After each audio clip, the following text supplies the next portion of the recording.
Why hello there, Helldiver. Are you tired of spreading democracy without committing nearly enough war crimes? Well, you're in luck. Super Earth has just approved brand new state-of-the-art ways to absolutely devastate our enemies. Introducing the Entrenched Division War Bond, packed with flamethrowers, trench tools, and enough firepower to make the Ministry of Truth slightly nervous. Entrenched Division equipment approved by the Super Earth Ministry of Defense. Side effects may include excessive democracy, trench digging, spontaneous combustion, increased attention from the Ministry of Truth, and friendly fire. Flamethrower use not recommended indoors. Super Earth is not responsible for orbital bombardments, accidental trench collapses, or incidents classified as minor war crimes. If symptoms of liberty last longer than 4 hours, deploy more stratagems. Remember, if it's for democracy, it's probably fine. Alright, all jokes aside, over the past week, I've been putting the Entrenched Division War Bond through its paces, testing every weapon, armor, and stratagem it comes with. I've taken it into missions against the bugs, the bots, and the Illuminate to see how everything actually performs. So today, we're breaking it all down, the weapons, the armor, and the stratagems, to figure out what's actually good, what's situational, and whether this war bond is really worth your super credits. Alright, let's start with probably the most unique piece of equipment in the Entrenched Division War Bond, the shovel. Now, stat-wise, the shovel deals 165 damage, which is pretty standard for basic melee weapons. It's not amazing, but it's not terrible either. And honestly, melee in Helldivers isn't usually your strongest option. Most of the time, trying to fight up close just gets you overwhelmed by bugs or voteless. But, that being said, the shovel can actually put in some work if you catch an enemy off guard, keeping them staggered. You can actually take down some medium enemies with it. And, like most melee weapons, it is amazing for stealth. Catching smaller enemies off guard, being able to beat them down before they have the time to alert anyone else, that is proper useful. But, let's be completely honest. We're not here for using the shovel as a melee weapon or for stealth. We're here to dig some trenches. This right here is the shovel's bread and butter. Being able to dig your own cover is actually really useful, especially against factions like the Automatons or the new Illuminate Appropriators. They rely on a lot of ranged attacks and explosives, so having instant cover if you can create it yourself is really useful. That being said, it works sometimes. Sometimes the ground just doesn't cooperate in areas that are too rocky to dig.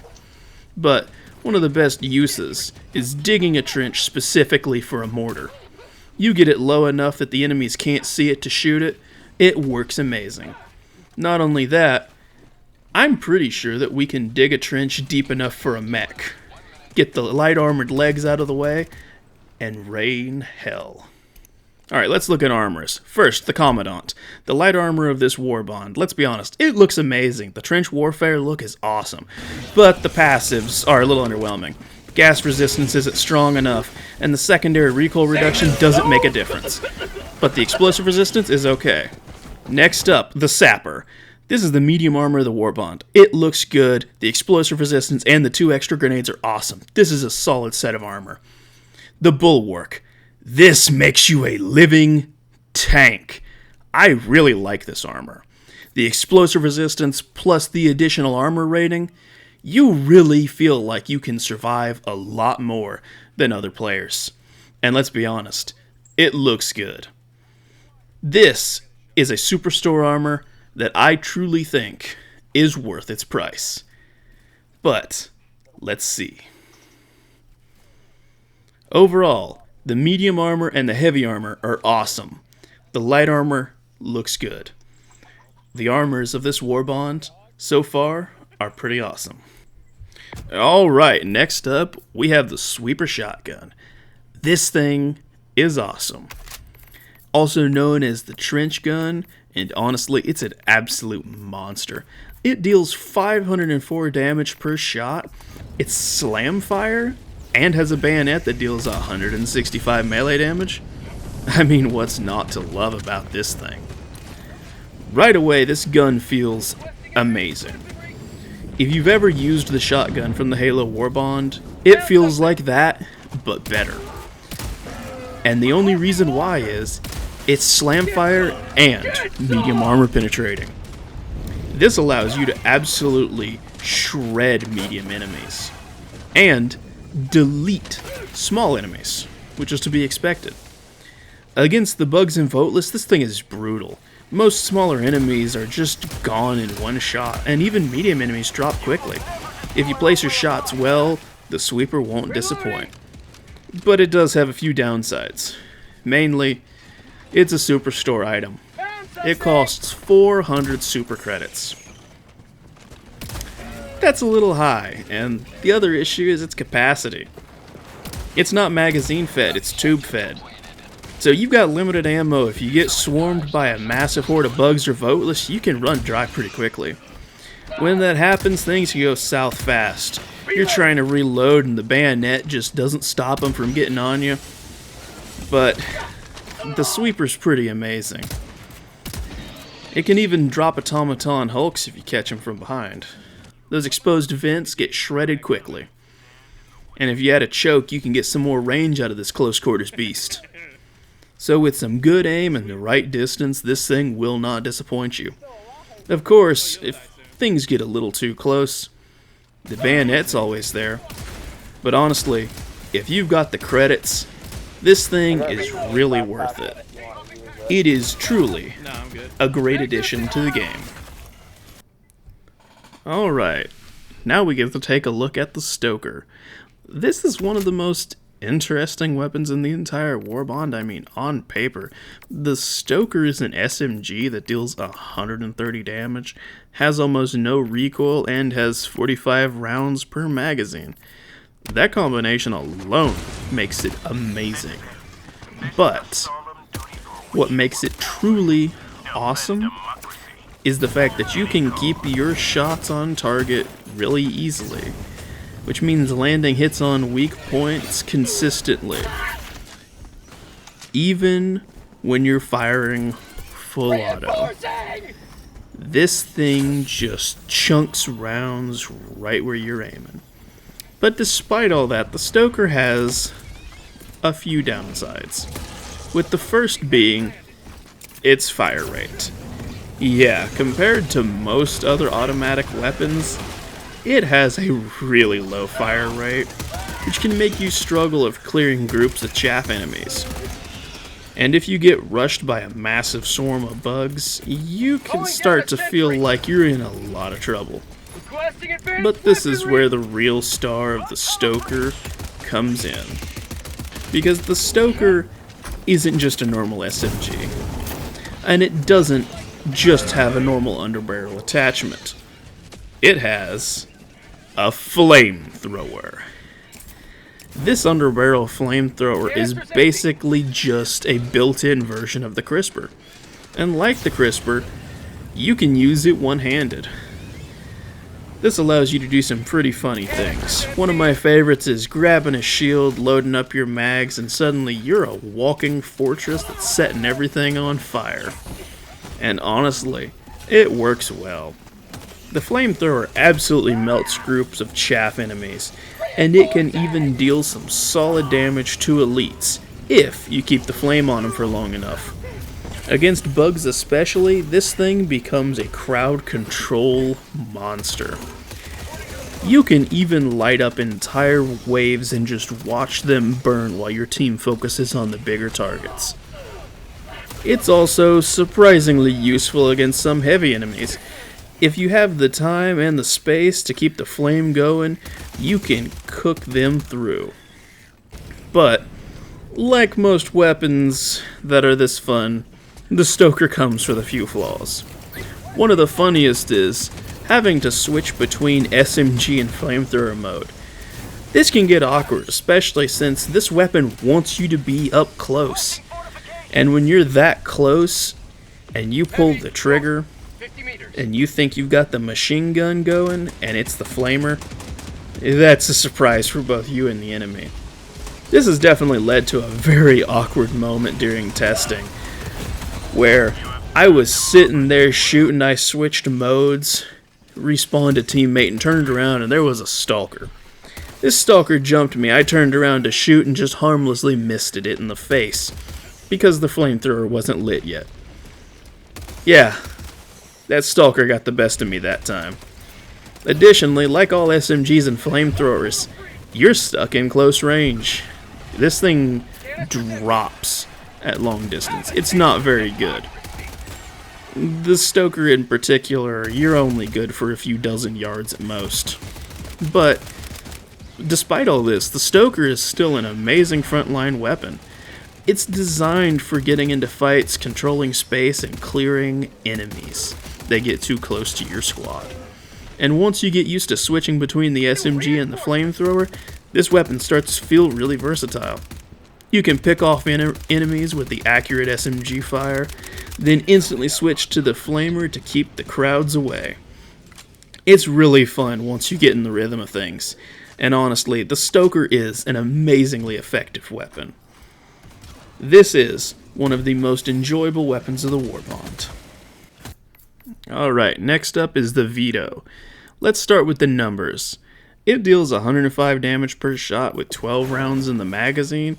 I mean, on paper, it seems like the Peacemaker. It's solid, reliable, nothing too crazy.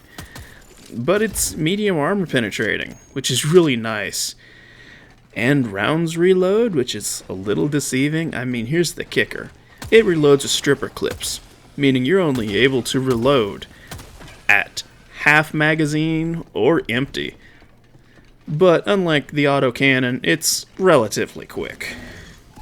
And I mean, all this together makes the Veto a pretty good pistol. It's definitely not going to replace any meta weapons, and it's not going to dominate any loadouts, but it's not terrible either.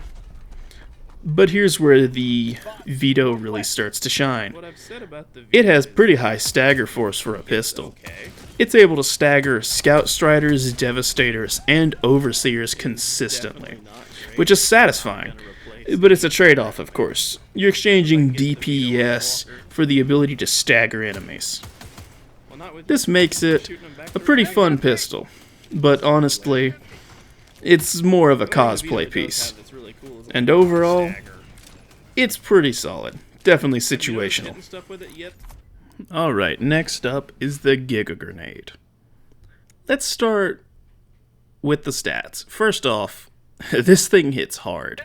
It deals 2,000 damage, has anti-tank penetration, and has a 12-meter blast radius? I mean, on paper, that's ridiculous. I mean, what's not to love? Well, there are a couple trade-offs. Number one, you can only carry 2 of them at a time with normal armor, or 4 if you have the engineering passive, or the new sapper armor. So, I mean, that can definitely be an issue. But the other one is the throw distance. I mean, it's pretty terrible.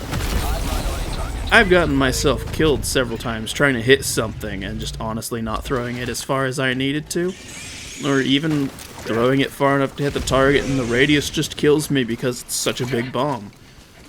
But I mean, the Giga Grenade competes directly with the Thermite Grenade. In most situations, it's just as effective, and in some cases, even better. While the Thermite technically does more damage against Illuminate ships and enemies due to the burn damage, the Giga Grenade does it all in one go. It can drop most heavy units in 1 or 2 throws. That's huge, and especially devastating against the bots and the bugs, where one well-placed grenade can turn the tide of a firefight. When you combine that with other stratagems or your team's firepower, it feels almost unfair in the best way. The only real limitation is the carrying capacity and throw range, which is one of the most minor complaints, especially for the sheer destructive power that you can carry. If you want to feel like a demolition expert, carry this with the C4 pack and nothing stands a chance.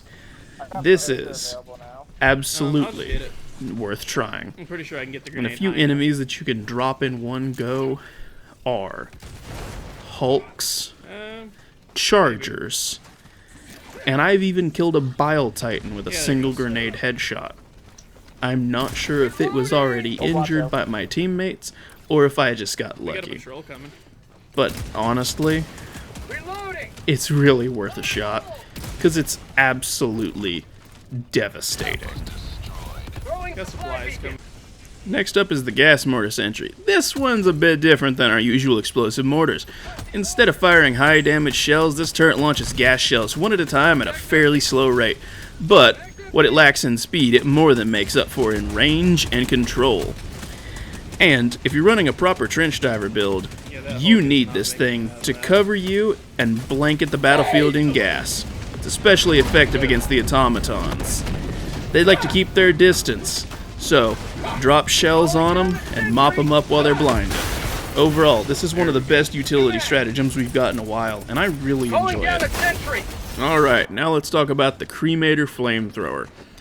This honestly is the most important deal of the entire warbond. It's amazing. First off, it's another backpack weapon. That means it takes up both the support weapon slot and your backpack slot. That's a pretty big commitment, but in this case, it's absolutely worth it. The cremator is currently the strongest flamethrower in the game, which is really impressive, and what makes it even better is the fact that it doesn't completely invalidate the other flamethrowers. Lighter variants and the standard flamethrower still have a place in your loadout, but the cremator definitely sits at the top. For starters, it has better range, higher capacity, and more damage. In fact, the fuel capacity is roughly equivalent to 5 tanks from the normal flamethrower, which means you can keep the flames going for a long time without worrying about running dry. And that sustained firepower really shows during combat. Against chaff enemies, this thing absolutely melts them. Entire waves can disappear in seconds if caught in the flames. Against elites, the cremator still performs incredibly well. With sustained fire, you can burn through tougher enemies that would normally take much longer to deal with. And surprisingly, it's even capable of dealing with heavy enemies if you're willing to commit to it. Hulks, Chargers, Bile Titans, and even Factory Striders can go down if you focus your fire for long enough. Now, obviously, that's not the safest way to handle heavies. You're still using a flamethrower after all, but the fact that you can do it is still very impressive. In my opinion, this weapon is amazing. It's one of the best, and I'm so happy they added it to the game. I've always loved fire and gas weapons in Helldivers, so having another flamethrower added to my arsenal is definitely a welcome addition. And judging by what people are already saying, a lot of players think the cremator might become one of the new meta weapons of the game.